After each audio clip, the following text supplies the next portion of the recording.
morning. Excited for the Thanksgiving holiday. Yeah, so that's what we're here for. Thank you for joining Cafecito Chats today. Today we definitely will talk about the upcoming day, Thanksgiving 2025. It's literally up on our schedule now. So, just it's been incredible. It's been an incredible year. So this is a special time during Cafecito Chats where we get together and we talk about, what we are grateful for. So you could be having a hard time throughout the year. Some things might have happened, some not so good, some really good. But in this conversation, we're gonna try to tackle and share what each of us are grateful for, things you now see and really appreciate that maybe you didn't really appreciate at some point or didn't see, and how you should continue moving forward the last couple of weeks of the year 2025. So with that, we're gonna get to Alex Polo and I were talking earlier about his shift in career and what he's really grateful for and how some things have started shaping up. He's an alumni from UCSD, as a matter of fact, all three of us that are here are alumni from UCSD. Diego being the younger one. But those that's really cool, and they do have alumni gatherings and whatnot. So Alex was talking about some opportunities and some instances where the alumni association from UCSD has extended invites. But I'll let Alex Polo share what he is grateful for this year. Alex. Yeah, so one of the things I'm grateful for was reconnecting again with the UCSD alumni people, especially the people at UCSD that are there. They're getting paid to to connect alumni and bring them back to the university, and just seeing how much the university has changed since I graduated there in 2000. Uh, I mean, it's impressive what they're doing. How when I was there, you and I, Lazaro, we were, I think, just the fifth college was the highest, and now they have eighth college going on, and they're building the Triton Center, which is going to be like the chancellor described it as a beacon for calling all the alumni from UCSD around the world, to say here's your home. This is still your home. Uh, UCSD has not forgotten about you. So yeah, supposed to be opening in 2026. And then yeah, again, reconnecting with some of the people there, especially in the Jacobs School of Engineering as well. Uh, Jesse there, he's the one that heads the alumni relationships for the Jacobs School, and then other people as well, such as Augie, and I was mentioning Shara as well. So yeah, it's all been a great experience to reconnect with them, and going to the events. My first event was in July at the Car Museum in Orange County, and I've been to several events since then. Even like the Sony Studios, they had a illustrious alumni awards there. Uh, but now, like, there's going to be an event that I consider an exciting event in December, which is going to be a Mexico City UCSD alumni gathering hosted by Universidad Panamericana down there, and yeah, I'm curious to connect with alumni down there and see what's going on. And so yeah, that's one of the big things I'm grateful for this year. Awesome, yeah. Obviously, and being healthy, I think is one of the big ones for me, right? Just being healthy and being able to have my loved ones around my area. So that's one of the or next to me rather. That's one of the big things that I really appreciate and I'm grateful for. And I also am thankful for the opportunity to have a job and to be in a good position at this point, right? That's certainly a big one also for me. So I'd say health wise is one of the bigger ones, and being economically stable at this point during this situation is also a big one for me. And as you indicated, being able to network and reconnect with UCSD individuals and the alma mater is also a good in retrospect has been good. I've I've been connected to UCSD for many years, so this is not my first time going back. But yeah, as a matter of fact, a couple of days ago, I was up on campus last week, and I did see the progress that they were doing with the alumni center right there, where the bungalows used to be at one point. The admissions offices used to be there, so they're moving along fairly fast. And now we have Diego, who has joined us. He moved from San Diego. He's from the Southern California area. He moved up to, what was it, Washington or Oregon to work with Boeing. So just can you share with us what you're grateful for this year, Diego? Yeah, absolutely. So first and foremost, like I'm thankful for, well, first and foremost, I'm thankful for graduating college. I'm thankful to be, part of that, percentage of Latinos that graduates college, and that even smaller percentage of Latinos that, work in engineering. So, it's definitely that, that statistic didn't hit me until after I walked across the stage. I was like, wow, like part of, I'm part of that statistic now. And I feel honored.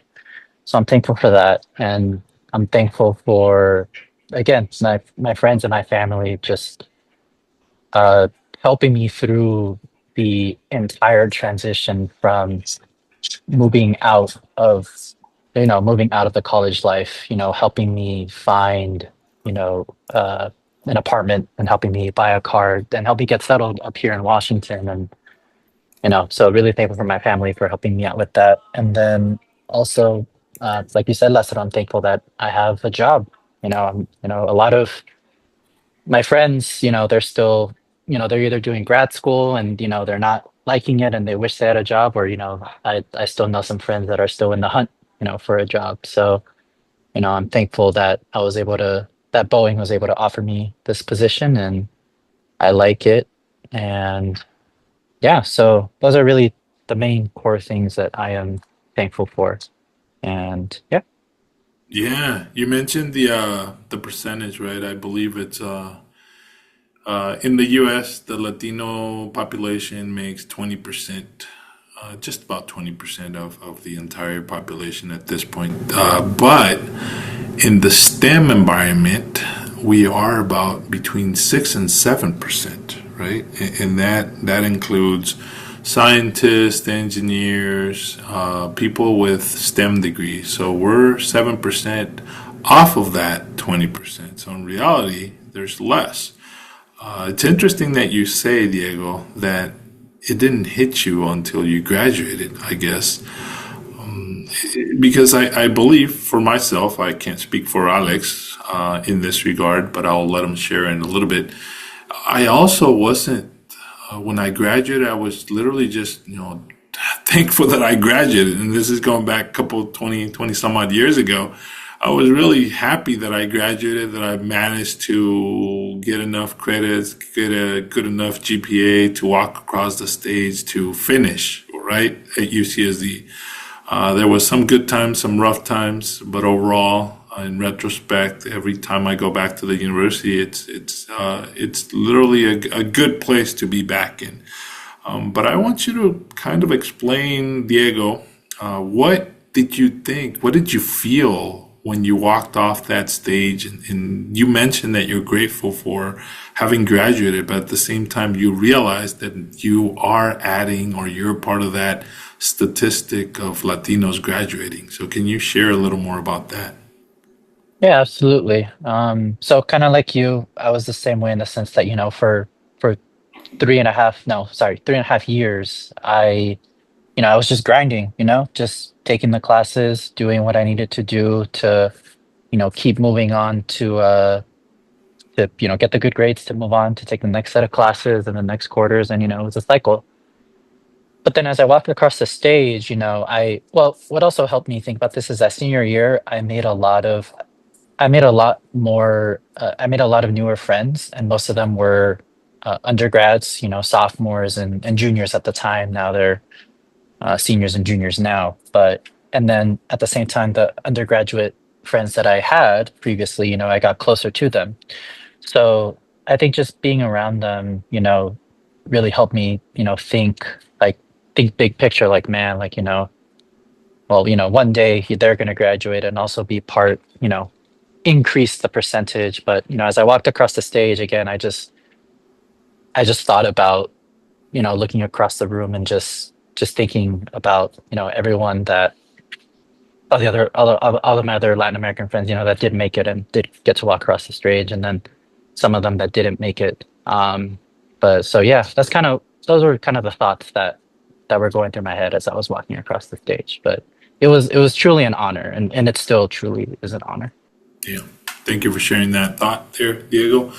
Alex, you and I graduated a while back, but just thinking about what Diego said, how did that hit you, or when did that hit you, or were you always aware of the small percentage of Latinos that are able to graduate and walk across that campus to get your certificate? Over to you, Polo.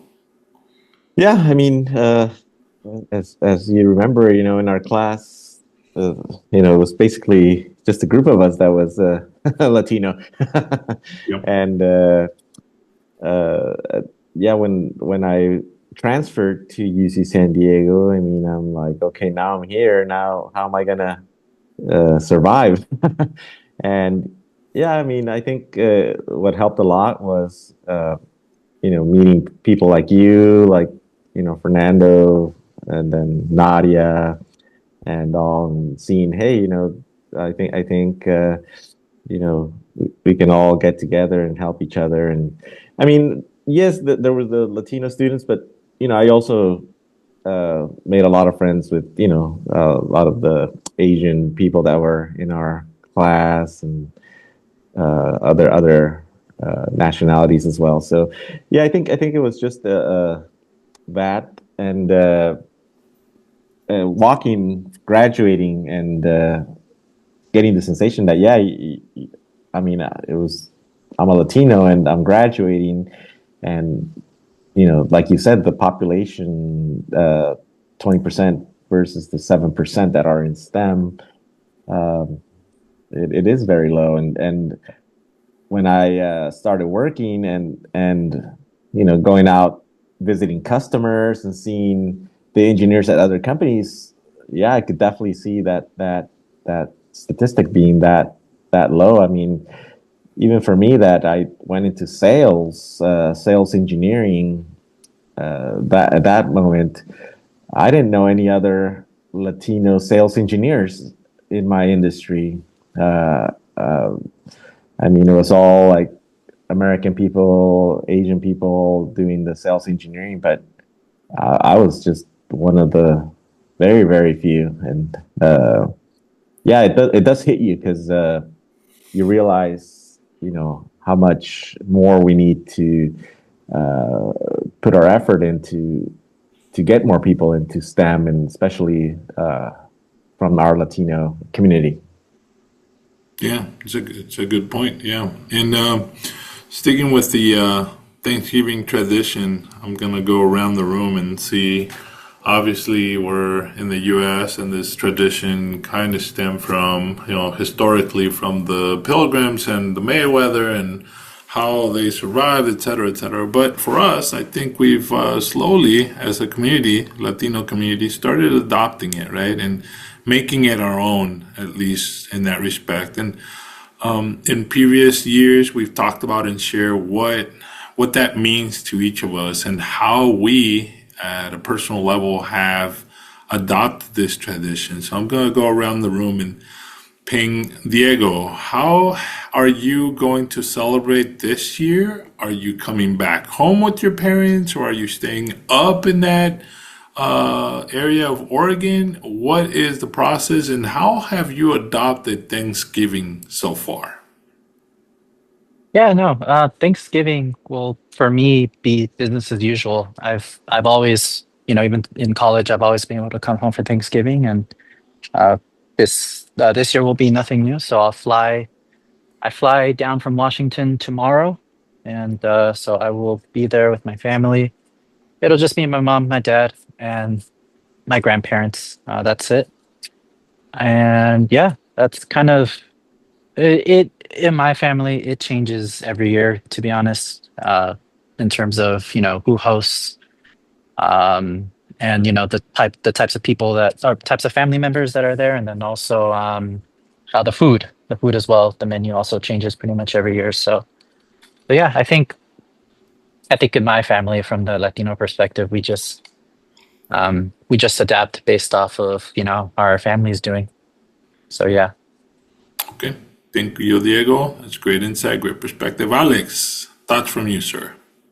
Yeah, so like you say, as immigrants here, we did pretty much adopt that holiday the same way that it's celebrated by the rest of the country.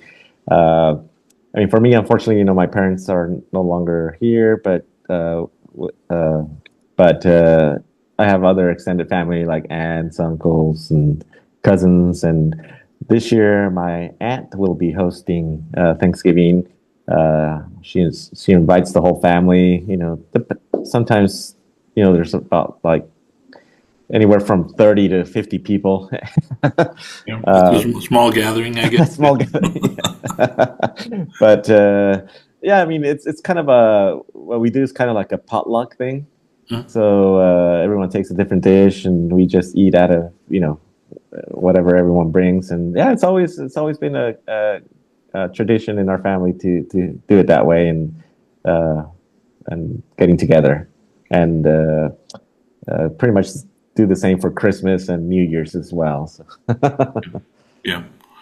Yeah, for me, so when we got here, when I came here, it was a different tradition. It was an interesting tradition. It was like it was just it wasn't something that I grew up with when I was a kid necessarily. So it was a little bit strange to have a day dedicated to be thankful for, and the whole pilgrims and Mayflower story was not something that I could relate to, right? But then as I started growing up and as I started, getting together with the family, my mom, my dad at that time, and my brothers, and then as you continue moving forward, and then it's just my mom, my brother, and now my wife and kids and extended family. It's like, okay, well, this has slowly morphed into being thankful and recognizing and acknowledging the things that I have, right? And the fortune that I have, and having that pause, having that moment of acknowledgement, if I can say that, of recognizing and saying, hey, I'm healthy. That's the first one.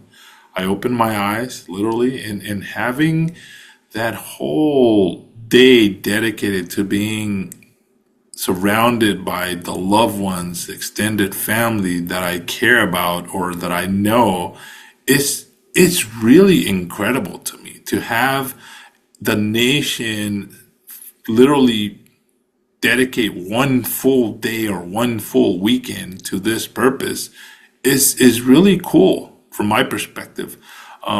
Even though I still can't quite relate to the pilgrims and the Mayflower, I do relate to being thankful for being an immigrant and coming over to a country where I am able to have freedom of expression, freedom of religion, freedom of anything that I really want to do, literally, and pursue a career that has been really kind and beneficial to me. Those are the things that I really ponder and really acknowledge during that day. And having my kids being born here, it's really, I'm really thankful for those opportunities. And now that they're grown up, my son, he's going to UCSD, and he's walking in a better, different path. And I reflect, and this is where I've known Diego for a couple years now, and I have seen and I have known his story, his personal story about how his parents gave him guidance to some extent, right? So he's literally second generation. Well, my son is also different than Alex and myself because Alex and myself kind of had to, break that ground and continue moving forward and stumble along the way and overcome obstacles that for us, our immediate family wasn't able or available to lend us their insights. Whereas for me, it's been a little bit easier to help and guide, at least in this perspective, my son, telling him, hey, do this, this is the path, avoid this. If this happens, make sure that you follow through with this. So he has a different perspective. So I'm thankful for the opportunity and the experience that I am able to share with him and also my daughter about how to navigate certain things. So in retrospect, those are the big things that I'm really grateful for. And some of the things that I had not seen and now I really appreciate is just the fact that we're able to be here and be together and be free. Like I said, freedom of expression, freedom of religion. For example, doing this podcast is really cool that I can record and that I can get together with great individuals such as yourself and post it and whoever wants to listen to it to get something out of it, right? That's incredible. And for me to be able to say and give and guide a conversation the way that we want it to be shaped, that's also incredible. And I appreciate that. Those are the things that I really appreciate as well, that I at some point maybe had taken for granted and just assumed they're there. So that's what I'm also grateful for, that we sometimes lose track of some of the important things or some things that are important. We, at a personal level, might not be able to see them because we consider them as given given opportunities. So just make sure that you acknowledge and recognize that. So, Diego, anything that you had not seen but now are able to recognize that you appreciate? Yeah, I think the freedom of expression part, I think that really started like that put what you said, that put me interested, that put things into perspective on how, I'm thankful, like it's freedom of expression, but also, I'm thankful that I,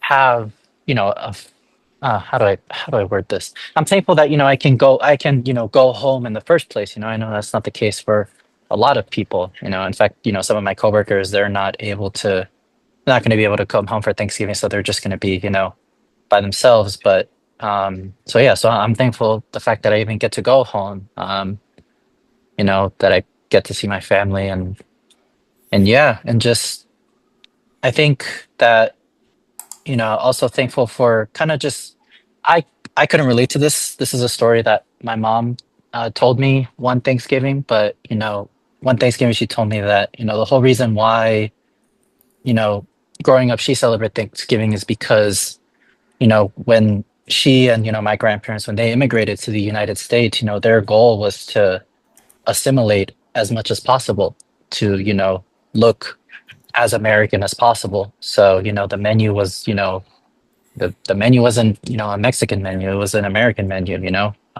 They decorated the house to make it look as American as possible. So you know now going from what my mom had to go through and grow up with around the holidays to now let's what is it 30, 40 years later, just now we're able to this year the menu is a Salvadorian menu. It's gonna be panes con pavo and some Salvadorian empanadas, so it's that's I guess putting going back to the freedom of expression comment, that's something that I'm definitely thankful for, and that's a perspective that I hadn't seen that now I see. Yeah, that's really cool. For example, this year, for us, we normally do one on Thursday. We normally do it with my wife's family, and on Friday we shift over to my family, my mom and my brother. So this year we're going to do pozole. which is, it's definitely not necessarily the turkey on top of the table, but it is literally just getting together and sharing and breaking bread and having that joyous moment, right? And it's not the first time that I hear, as Diego alluded to, that there's a different type of menu going on people's tables during Thanksgiving. Last year, one of the San Diego State students told me that they had birria, which is really cool. I mean, the whole point is not necessarily the turkey itself or the meal itself, but getting together. Obviously, there's some Hawaiian bread, king bread, or the little rolls from Pillsbury that you like, or whatever, pumpkin pie, apple pie. Those desserts, or some of the staple foods that is more common in Thanksgiving, we do have that. We will share that, but that's the whole point, is to get together and literally have that freedom of expression, right? Diego, thank you so much for sharing. Alex, anything that you maybe at one point hadn't seen or didn't really acknowledge, but now you really appreciate and want to acknowledge? Yeah, I mean, the freedom of expression that's been mentioned. Yeah, I have the uh, I had a coworker. This was many years ago. I had just recently graduated, and he was Middle Eastern, and me and another of the engineers at the company were just talking and joking around, and at that time the president was Bush. Yep. So we were making fun of him and all that, and then the Middle Eastern coworker came over and said, he said, why are you talking bad about your president? And we were like, because we can. He's like, really? I don't know if he had just arrived here or what, but he's like, he couldn't believe it, right? And we're like, yeah, we can say whatever we want. And he's like, really? We're like, yeah, if we want to even cuss at him, we can. And then he was even more surprised. So yeah, I forgot which country he was from, but yeah, I guess that's one of the things that sometimes we take for granted here and stuff, and but it is one of our big things that we got to be thankful for. You mentioned also about the different dishes or plates served at Thanksgiving. Yeah, for us, I think last year no one even did anything with turkey, but all the food was good. I mean, like most of it is like different Mexican dishes, but uh, yeah, you're right. It's about getting together with the family. You know, it's about sharing. Our experiences. What have you been doing this year? What's been going good for you? What's not? I know like a lot of my relatives will be curious about me just because now they found out I switched careers and all, and I'm sure they're going to want to know what was going through my head and all that, and yeah, I mean it's just going to be a matter of catching up and having a good time and yeah, just making the best of it, and uh, so yeah, uh, be grateful for all that. Yeah, no, that's great insight. Yeah, and they'll probably be saying, "Hey, Polito, what was going through your head? Are you okay? Did something go wrong? Did they offend you? I know, right? ¿Qué te Yeah. hicieron, mijo?" Seriously, right? Yeah, yeah. Yeah, no, and that's a good one, right? Because Diego, you probably have heard Alex Polo has shifted into more of the finance aspect, and he's now a financial advisor and consultant. So, if there's anybody that needs any support or any advice or any, consultation, definitely reach out to Alex Polo. He's WSB and he's representing that, but he's an independent consultant. So you definitely reach out to him and he'll definitely give you more updates. But with that being said, it's like it's interesting that even within our society, our community, at least for the Latinos, if you get a job as a lawyer, as an engineer, you're set. right? As a doctor, you're set for life, and that is your profession, right? So when you try to pivot, when you do anything, it's like, what is wrong with you? You have a stable income. What is your problem, right? So I think that's what Alex Polo is referring to in that regard. Is that correct, Alex? Yeah, I mean, a couple of relatives have even said to me, "You went to engineering school for all that, and now you're doing all." But see, Mm. I mean, they don't see the relationship with the two careers because there is some synergy there.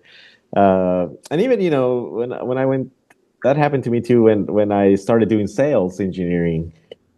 People were questioning that too, and they were like, "Well, you went to school for design and all that, and now you're just selling." And I'm like, "Yeah, but I'm still doing design. I'm still helping engineers. I'm still talking to them. I'm still part of whatever they are designing. Now I get to contribute to all that." Yeah. So yeah. Yeah, great. Thank you for that insight feedback. And then the later part of the conversation is like now that we are literally in the last we're entering the last month as we're leaving November. We're entering the last month of 2025. How should we continue moving forward within those last few weeks of the year? Right? It's we've had 50, 48 some odd weeks of 2025 so far. We've been able to do certain things, keep our job, be healthy, do exercise, do our things and focus on what we want to do. But now that we're entering Thanksgiving, how do we continue moving forward? Diego, any thoughts? What are you going to do for the last couple of weeks? I think, one thing, so sorry, I need to backtrack to a previous question to answer this question. Go ahead. One thing that I am one thing that I see now that I really appreciate is mental health. I Okay. think school definitely made me not prioritize my mental health. I guess I shouldn't say made me. I guess it was more so a personal decision, but that's a discussion topic for another time. The point is that I see now how mental health is important. So in these next couple weeks of moving forward, I will just do my best to keep fixing my mental health and taking better care of myself. So that way, when 2026 hits, and I can be a much different, better person, and I can start hit the ground running. Okay, that's good. Yeah, focusing on your mental health is always a good situation, right? Alex Polo, how are you going to continue moving forward this last few weeks? I know you earlier you mentioned having that conversation during Thanksgiving is going to be interesting with the family members sharing like, okay, I pivoted careers, and there are going to be so many questions as to why, how, te presto dinero, because you probably aren't going to make any more money or whatever, something along those lines, right? But at the same time, you also mentioned that there's opportunities that have popped up coming back into the alumni organization of UCSD, and you're pursuing those as well at this point, just to expand your network. But from your perspective, how are you going to continue moving forward the last few weeks of the 2025 year? Yeah, I mean, since I just recently switched careers and just doing everything I can at this moment. So for me, it's going to be, a month of just keeping the ball rolling. And as this uh, financial education that I'm doing, I mean, it's allowed me to start conversations with a lot of people. And even from that event that you invited me to for the Equipando Equipando Brothers. Padres Yep. and all, 15 people signed up for the workshops and all that. And I mean, that was awesome to see that people, yeah, they do care about their finances, and a lot of people have a lot of questions and they don't know where to start. So in a way, it's just a matter of getting the conversation going, and people they do care about their future and all. I mean, even I put myself an example of how I made a lot of financial mistakes in my life, and how I wish I would have known what I know now when I was in my 20s. Yeah, I mean, right now I'm not too late to start, doing things right now, but yeah, again, just keep doing more of this, and next year, things should happen. It's about planting seeds, and like anything, right? If you don't put your heart into something, then you're not going to see good results. Yeah, completely agree on that. Yeah, so going back to Diego, mental health is certainly a subject that necessarily, at least when Alex Polo and I were going through college, was not necessarily even brought up or even mentioned. Right, that's a relatively new term for us. And the stress, it was more about stress and the stressors, right? I think we've discussed stress, good stress, bad stress in previous conversations within Cafecito Chat. But for this one, yeah, you recognize, Diego, that there were some situations where mental health maybe wasn't a healthy habit at that point, or even something that you were taught or learned how to cope with or consider or deal with. But now that you acknowledge it, you see it, it's good that you can definitely go ahead and tackle it, right? And for people, it could be different things. Could be exercising, could be going out for a run, could be doing a hobby or something along those lines. So that's my perspective, my take on it. It could be different for everyone. It could be a different situation, but at least you, at a personal note, you could definitely go ahead and take those approaches that best suit your needs and appease and help you grow and help you become stable in that mental health situation, so that you can continue moving forward and carry on.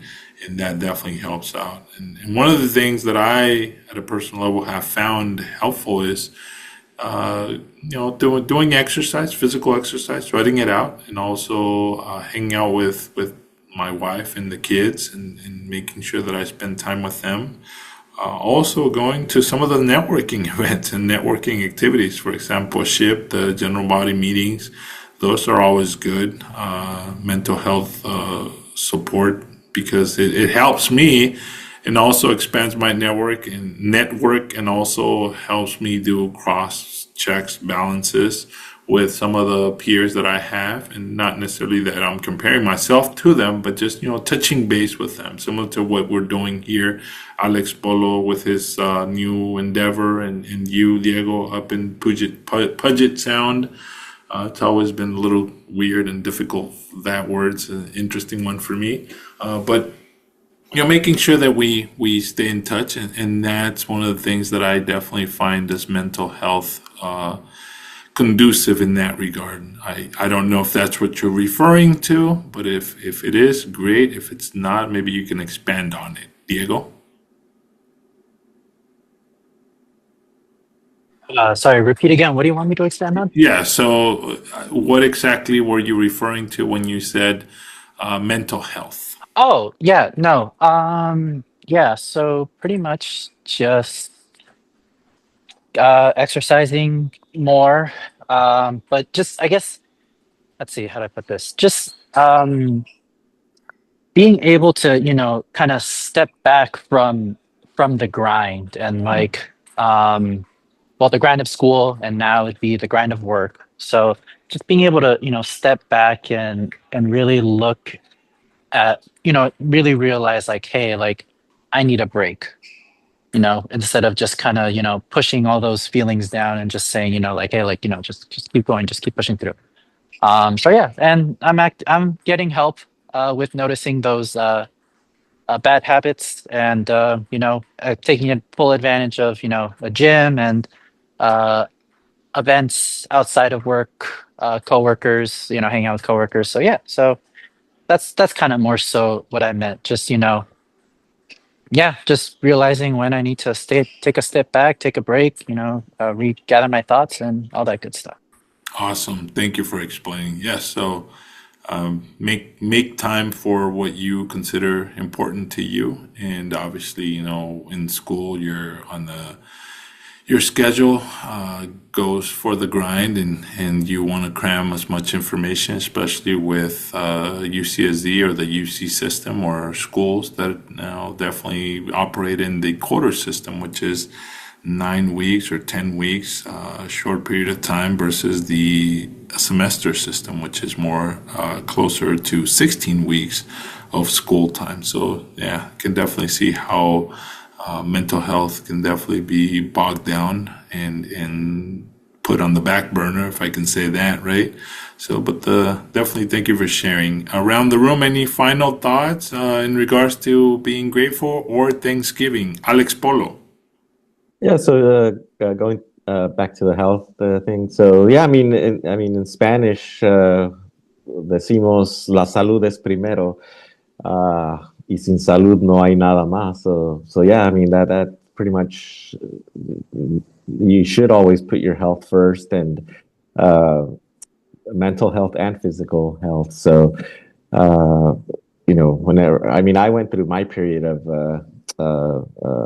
anxiety and all that, and I was able to fortunately uh, overcome that. But yeah, if you don't take care of your health, yeah, there's not much more you can do in life. So just watch out for that. Thank you, Alex. Diego, any final thoughts? No, thank you again for the space. Yep. And to close it out, thank you, everybody. I hope you have a great Thanksgiving. And just remember, it's making memories with your family and taking time to acknowledge what you have and be grateful for those things that are available to you. Health is, from my perspective, important, and also the love from your significant others and or extended family members is also important. So with that, thank you, Alex, thank you, Diego, for being here today, and we'll see you next time. Hasta luego. Bye All bye. right, happy Thanksgiving, everyone. All right, Thank you. thanks. Bye. Bye bye.